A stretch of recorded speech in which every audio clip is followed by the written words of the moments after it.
Salut, liebe Bon Vivants und herzlich willkommen zu einer neuen Folge von Digital Discourse. Ist es nicht herrlich? Die Sonne scheint, es perlt im Glas und dieses wunderbare Foie Gras schmilzt so sanft wie ein Softeis an irgendeiner x-beliebigen Ostseepromenade. Bevor ihr nun eure empörten Zeigefinger in die Höhe reckt, haltet ein, denn dieses Foie Gras hier ist komplett vegan und besteht zum Großteil aus Pilzen und Cashewkernen. Und auch dieses mussierende Kaltgetränk hier ist ausnahmsweise nicht aus Chardonnay-Trauben, sondern aus schwarzem Tee, der mittels einer Kombucha-Kultur fermentiert wurde. Für wen das jetzt alles etwas seltsam klingt, dem sei gesagt, dass kreative Innovationen wie diese hier auf sozialen Medienplattformen wie TikTok und Instagram längst kein Geheimnis mehr sind. Unter einschlägigen Hashtags vermarkten Influencerinnen und Influencer die neuesten Foodtrends, vermitteln Zubereitungstechniken und präsentieren die angesagtesten Restaurants. Hey Per, was ist gerade hot? Hot? Ich habe 3 brandneue Läden, die du auf keinen Fall kennst. Ich zeige euch, was für mich beim weißen Spargel wichtig ist, inklusive einer Idee, was ihr noch Geiles mit den Schalen machen könnt. Und am Ende gibt's dann auch noch mein aktuelles Lieblingsrezept. Chianti, Dolce Vita oder wie der Profi sagt, Chianti. Tun wir noch so ein Gläschen von dem Chianti. Kommen Sie mit, für alle Hardcore-User gibt es jetzt das Chianti 101. Wie und was wir essen, unterliegt einem ständigen Wandel. Und dabei rede ich nicht nur von Zutaten wie Kartoffeln, Tomaten oder Kakao, die von spanischen Kolonialisten im 16. Jahrhundert nach Europa gebracht wurden. Hättet ihr zum Beispiel gedacht, dass die Pasta Carbonara wahrscheinlich im Nachkriegsrom auf Grundlage von Bacon und Eipulver amerikanischer GIs erfunden wurde?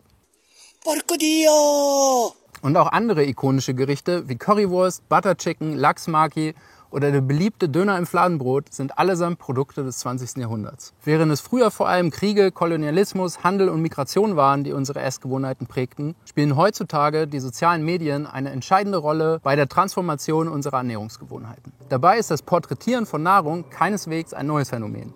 In ihrem Buch Food Instagram – Identity, Influence and Negotiation verweisen die Autorinnen Emily Contois und Senja Kish auf die lange Tradition von prähistorischen Jagdszenen in Felsen- und Höhlenmalereien über Gemälde königlicher Bankette bis hin zum trinkbaren Foto in Form eines Selfie-Chino. Da Essen nicht nur Nährwert, sondern auch ein wichtiger Bestandteil persönlicher und geteilter Identität ist, ermöglichen es die sozialen Medien Nutzerinnen und Nutzern, diese Identitäten im öffentlichen Raum des Internets zu zelebrieren und neu zu gestalten. Dabei kann das Internet sowohl empowern und verbinden, aber auch unreflektiert vorhandene Geschlechterstereotype reproduzieren, beispielsweise von der hübschen Kuchenbäckerin und dem draufgängerischen Grillmeister. Contour und Kish kritisieren zudem ein mangelndes Bewusstsein vieler Content-Creators für vorhandene Privilegien, etwa im Hinblick auf die Verfügbarkeit internationaler Produkte oder teurer Supplements. Laut den Autorinnen können dadurch bestimmte Produkte und Zutaten kolonialisiert und bestehende Klassenunterschiede zementiert werden. Caro und ich waren auf dem New Food Festival und haben dort nachgefragt, welche Rolle die sozialen Medien bei jenen spielen, die die Küche von morgen mitgestalten. Wie an jedem guten Arbeitstag starteten wir zunächst mit der Suche nach einem guten Kaffee. Ja, wir haben auf jeden Fall einen Kaffee gefunden hier, aber das ist nicht irgendein Kaffee, sondern das ist ganz schön special. Vielleicht kannst du mal erzählen, was genau das ist. Das ist ein Kaffee mit weniger Koffein, aber dafür Vitalpilze. Und zwar ist zum einen Lion's Mane enthalten und der ist bekannt dafür, dass er Konzentration fördert, Nervenzellen regenerieren kann. Und der zweite Pilz, das ist dieser hier. Den nennt man Cordyceps und der hat die Eigenschaft, dass er mehr Sauerstoff ins Blut bringt und du dich dadurch so ein bisschen belebter, erfrischter fühlst, ohne eben diesen Crash zu haben, wie man das normalerweise nach Koffein hat. Das schmeckt gut. Du machst ja selber auch, habe ich gesehen, ziemlich viel Videos. Wie wichtig ist jetzt Instagram oder TikTok? Ich weiß nicht, wo bist du überall? Mein Hauptfokus liegt auf jeden Fall auf Instagram. Ganz ursprünglich, da habe ich meine Fitness-Sachen geteilt, so mein Gymtraining, mein Frühstück und das ist dann relativ schnell gewachsen. Irgendwann habe ich es dann wieder so ein bisschen fallen lassen und jetzt aktuell mache ich wieder mehr Videos, um zu zeigen, wie ich meinen Mushroom-Coffee mache oder wie ich mein Weizengras züchte. Einfach so typische Ernährungsgewohnheiten aus meinem Alltag oder auch einfach generell mein Leben. Bin gespannt. Schmeckt sehr gut. Sehr ein bisschen wie Erdnussbutter. Ja, genau. Aber richtig gut. Dankeschön. Ist mega lecker. Das ist sowas, das würde ich halt trinken, wenn ich zum Essen keinen Alkohol trinken will. Wir interessieren uns dafür, inwiefern jetzt soziale Medien auch Teil von eurem Marketing sind, weil es gibt ja, sag ich mal, auch die Möglichkeit, man klopft überall an bei jedem Laden, sagt, hey, wollt ihr unsere Getränke verkaufen? Andere machen halt sehr viel digital. Wie ist das bei euch? Ich würde sagen, eine Mischung. Also wir haben Social Media, wir haben Instagram, auf LinkedIn poste ich auch ein bisschen mittlerweile was. Es ist aber eher so, um unsere Kunden oder Fans so zu informieren, ein bisschen da Content zu bieten. Aber so wirklich Akquise machen wir eher dann ganz klassisch noch direkt. Vor allem halt die B2B-Akquise. Hi, wer seid ihr? Hi, servus. Wir sind einmal Nico. Und ich bin der Jay. Wir sind Stuttgarts erstes City Farm und zeigen im Endeffekt so den Leuten, wie eigentlich sozusagen der Acker heutzutage mitten in der Stadt sein kann und wie man da sozusagen das ganze Jahr über beste, frische Keimlinge und Gourmetpilze anbauen kann. Ich habe das schon manchmal so auf Social Media gesehen, so Growboxen. Das ist ja auf jeden Fall auch so ein Food-Trend. Wie wichtig ist das jetzt für euch? Der ganze Social-Media-Trend, das ist natürlich super für uns, weil die Leute checken es auch einfach immer mehr, wie gesund es auch sein kann. Aber es ist jetzt nicht unsere erste Linie, weil ich meine, wir verkaufen direkt an Gastronomen, an Hotels, was oft auch Leute sind, die jetzt im Social-Media-Bereich gar nicht so aktiv sind. Okay, verstehe. Das heißt, ihr klopft bei den Restaurants an die Türen, oder? Genau. Richtig, ja. Aber ich meine, wenn die Endkunden bei den Restaurants anklopfen und sagen, hey, das wollen wir und wissen, was sie da bekommen, ist natürlich auch super wichtig. Ja. Lecker. Wir sind von Combo. Wir haben eine scharfe Soße, die besteht aus Habanero, Zwiebel, Knoblauch und Meersalz. Komplett 100% natürlich. Und aus den Resten, also den Knoblauch und den Zwiebelschalen, machen wir dann Salze. Somit haben wir Zero Food Waste. Wir wollen ein bisschen unsere Geschichte erzählen. Wir sind aus Angola.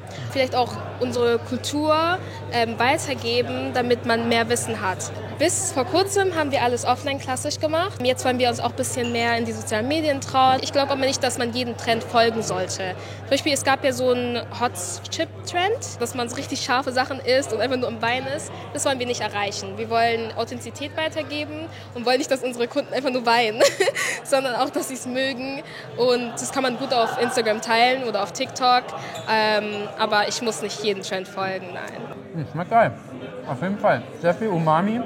Hier geht es so ein bisschen darum, schon um Fleisch durch Pilze zu ersetzen. Also Pilz foie gras. Spannend, so eine ganz klassische Delikatesse irgendwie. Oh, sogar mit der Fettschicht. Mit Fettschicht, ganz dem Original. Was ist das Fett? Das Fett ist Kakaobutter und ein bisschen Raps. Geil, sieht auf jeden Fall aus wie foie gras. Exakt, ja. Also uns geht es immer ganz besonders um das Thema Textur. Ja, ich wollte gerade sagen. Es geht um diese Umami-ness in dem Produkt und ja, wie gesagt, diese Emotionen, die beim Essen passieren und die funktionieren ganz oft, sind die gekoppelt an die Textur. Ja, geil. Vielen Dank. Ja, sehr gerne. Gesundheit, Selbstoptimierung, Nachhaltigkeit. Dazu internationale Gerichte, mal bewusst authentisch, mal modernisiert. Das war der rote Faden, der sich meinem Eindruck nach durch die gesamte Messe zog. Und auch wenn diese Themen mit vielen aktuellen Social-Media-Trends übereinstimmen, so war ich doch überrascht, dass viele Startups, mit denen ich gesprochen habe, nach wie vor primär auf Offline-Akquise setzten. Um einen tieferen Blick hinter die Kulissen des Online-Marketings zu werfen, habe ich mit Franziska Grabo gesprochen. Franziska ist selbst Gründerin, Moderatorin und Beraterin von Food-Startups. Hi Franzi, du bist Moderatorin, genau. Und Beraterin für Food-Startups. Wir interessieren uns hier in der Folge dafür, wie soziale Medien unser Essverhalten beeinflussen. Was würdest du jetzt als Beraterin einem Jung-Startup raten? Ich habe gerade ein Beratungsprojekt bei einem Food-Startup und die haben ganz viele Influencer, mit denen die kooperieren, die beispielsweise aus der spirituellen Bubble, so sagen wir mal so nett, kommen. Das sind beispielsweise Yoga-Lehrer oder Leute, die Achtsamkeit auf Social Media, ich sag mal, predigen. Und die möchten ihre eigenen Produkte machen und die verwirklichen. Und für die macht das Unternehmen, das ich berate, White-Label-Produkte. Das heißt, die packen quasi ihr Gesicht auf das Produkt drauf und vertreiben das über ihre eigenen Kanäle. Und wir sehen, wie stark das funktioniert und wie stark der Absatz ist, da die eigene Community haben und dieses Produkt quasi von dem Influencer direkt empfohlen bekommen und darüber verkaufen. Und dementsprechend ja die Community das kauft, einfach weil es mir der Influencer empfiehlt. Der Einfluss ist sehr, sehr groß. Das wäre jetzt meine nächste Frage. Also inwiefern denkst du, ist jetzt eigentlich die Relevanz auf dem Produkt im Verhältnis zur Influencerin oder zum Influencer, der da ja auch einen gewissen Lifestyle auch verkörpert? Wenn mein Influencer für Achtsamkeit steht, für Spiritualität und Yoga praktiziert und eine Community hat, die sich eben für Heilpflanzen und Pilze interessiert, dann muss natürlich das Produkt genau das liefern, was die Community haben will. Ein gutes Produkt alleine, ohne Reichweite, ohne Marketing, würde ich aber sagen, hat sehr, sehr schwer. Wo ich immer so das Gefühl habe, wenn ich so an Social-Media-Marketing denke, ist, dass Essen dort viel stärker mit Lifestyle verschmilzt, als ich das jetzt in der, ich nenne es mal, analogen Welt beobachten kann. Was glaubst du, überlebt jetzt? Das Produkt oder der Lifestyle? Also ich glaube, wenn es darum geht, ja, den Lifestyle zu zelebrieren, in dem Fall, wie bereite ich meinen Matcha zu, um 10 Uhr morgens mache ich Pause und meine Matcha-Girls auf Instagram, die präsentieren diesen Lifestyle mit mir, dann lässt sich das Produkt vielleicht austauschen, weil es da ja schon fast einen zeremoniellen Charakter hat. Ne? Ich kann irgendwie Matcha-Zeremonie machen, ich kann Kakao-Zeremonie machen und so weiter. Ich glaube, bei anderen Produkten wiederum, wo das Produkt an sich sehr im Vordergrund steht, weil es sehr gut durchgeschlagen hat und die Marke sich so breit und groß schon durchgesetzt hat, da ist, glaube ich, schwierig zu sagen, naja gut, ich ersetze jetzt das Produkt, weil das Produkt ist eher das, was das aussagt, dass ich diesen Lifestyle habe, aber nicht unbedingt ja, der Lifestyle selber sonst im Vordergrund steht. Du hast jetzt sehr viel von Bubbles gesprochen. Also glaubst du, dass die Produkte in diesen Bubbles bleiben oder bricht es irgendwann auch auf und geht so in die Breite der Gesellschaft rein? Ich glaube, das ist wie mit vielen neuen Produkten. Ein ganz kleiner Prozentsatz schafft es in die breite Masse und der Rest bleibt meistens dann doch auch in der Bubble, in der Nische. Ich glaube, wir sehen eine große Individualisierung. Das kommt natürlich dadurch, dass wir mehr Angebote haben, dass wir mehr Plattformen haben, um über diese Angebote informiert zu werden, dass mein Algorithmus mir bestimmte Sachen ja auch vorschlägt. Ich meine, wenn ich in der Matcha-Bubble-Community unterwegs bin, dann sieht mein Instagram-Feed, dass ich das irgendwie interessant finde und spielt mir immer mehr dazu aus. Ich glaube, da ist einfach ja so viel Content, so viel Produkte, so viel da, dass es überhaupt die Möglichkeit gibt, so individuell sich zu verhalten. Und früher war halt nicht so viel da, da musste ich halt essen, was auf den Tisch kommt. Herzlichen Dank. Ich danke dir. Neben Startups und Influencerinnen spielen natürlich auch Restaurants eine wichtige Rolle im Wandel unserer Ernährung. Innovative kulinarische Konzepte wie Farm to Table, Plant-Based oder radikal regional wären ohne einflussreiche VorreiterInnen, insbesondere aus der gehobenen Gastronomie, wohl kaum denkbar. Aber auch viele Soulfood-Gerichte wurden nicht zuletzt aufgrund ihrer Instagrammability neu gedacht. Ich habe mit Nico Cignarello, ungekrönter Insta-König und Pizzaiolo, Pizza gebacken und ihn gefragt, welche Rolle die sozialen Medien für ihn bei seiner Arbeit spielen. Hi, wir sind jetzt in Latista Pizza mit Nico. Nico, vielleicht kannst du dich kurz vorstellen. Ja, servus, hi, ich bin der Nico, ich bin 30 Jahre alt. Ich habe den Laden Latista seit 6 Jahren mittlerweile. Heute sind wir hier mit dem jungen Mann und der stellt mir ein paar Fragen. Richtig krass, kleine Dorfpizzeria in Plinningen und irgendwie 95.000 Follower auf Instagram. Ja, ihr macht super geile Instagram-Videos. Was macht für dich jetzt ein gutes Video aus? Ich lege voll den Wert drauf, dass die clean sind, richtig gut geschnitten, die Farbe passt und das auch appetitlich aussieht. Bei mir muss alles perfekt sein. Geil. Und wenn du jetzt die perfekte neue Pizza kreierst, denkst du dann vorher schon drüber nach, ist die jetzt irgendwie Instagrammable, also sieht die gut aus auf Social Media? Ja, auf jeden Fall. Ich schaue, bevor ich eine Pizza raushaue, ob die geil aussieht auf Bildern auf Instagram. Ja. Oft ist halt das Problem mit dem Winkel, wie man die Pizza fotografiert, weißt? Aber ich schaue, dass die auf jeden Fall Instagrammable ist. Und was sind deine Geheimtipps? Also ich sehe, du hast irgendwie immer so Tuben mit Soßen und sowas. Ja. Also was sind deine Gimmicks? Ich spiele gerne mit Farben. So, es soll farbenfroh sein. Ja. Und ja, soll natürlich auch geil schmecken. Okay, und denkst du, dass sich durch dieses ganze Social Media irgendwie die Art und Weise verändert, wie wir Pizzen essen, was wir von Pizzen, wie wir uns eine Pizza vorstellen? Auf jeden Fall. Zum Beispiel, du gehst mit deiner Frau oder so essen mit einem Kumpel, bestellst dann 2 Pizzen und mittlerweile ist es voll so geworden, dass man in der Mitte durchschneidet und du dir die Hälfte rüberziehst. So. Okay, weil man sich nicht entscheiden kann, weil man alle probieren will. Genau. Ja, cool. Und können wir vielleicht einfach mal so eine geile Pizza machen? Kannst du mir das zeigen? Ja, auf jeden Fall. Cool. Also, das ist meine? Genau, das ist deine. Also mit 2 Händen hast du so eine Herzdruckmassage geben. Mhm. Genau. Und immer von innen nach außen. Okay, das muss so ein kleiner Rand gebildet werden. So 2 cm dick ungefähr. Mhm. Genau, sehr gut machst du das. Dann drehst du einmal um, machst es gleich nochmal. Jetzt, dadurch, dass wir so raufgedrückt haben, gell, ist das ganze Mehl da. Mhm. Das heißt, du nimmst die so. Mhm. Stark, Alter, check schnell. Das ist so, dass das ganze Seemal da weggeht.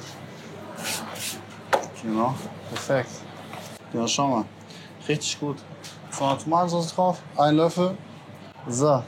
Und dann mal meine Lieblingspizza. Margherita, ja? Genau. Basilikum, Fior di Latte. Geil. Immer gut mit den Klassikern zu starten. Immer, genau. Klassiker sind meistens die, die am besten schmecken, ne? So. Da haben wir unseren Bestseller mit scharfer Salami. Hier nochmal ein Chili oben drauf. Perfekt. Jetzt ab in den Ofen. Und dann geht die 90 Sekunden in den Ofen bei 450 Grad und ist dann ready. Nice.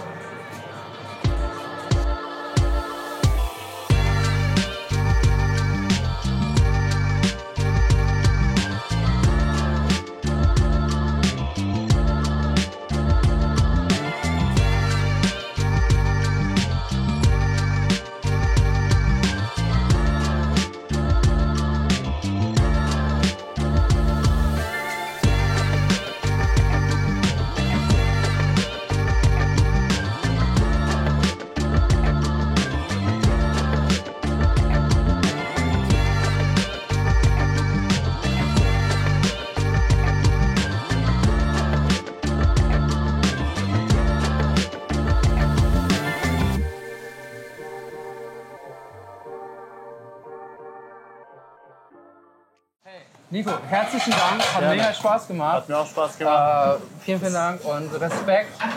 Wir haben jetzt gerade hier Pizza gefuttert, war unfassbar lecker. Freut mich, so muss Du sein. schrubbst hier noch eine Schicht und wünsche dir auf jeden Fall einen schönen Feierabend. Hat sich gefreut. Ciao. Ich verabschiede mich mit dieser Folge in die Sommerpause, sage Chin Chin und freue mich darauf, euch im Herbst wiederzusehen.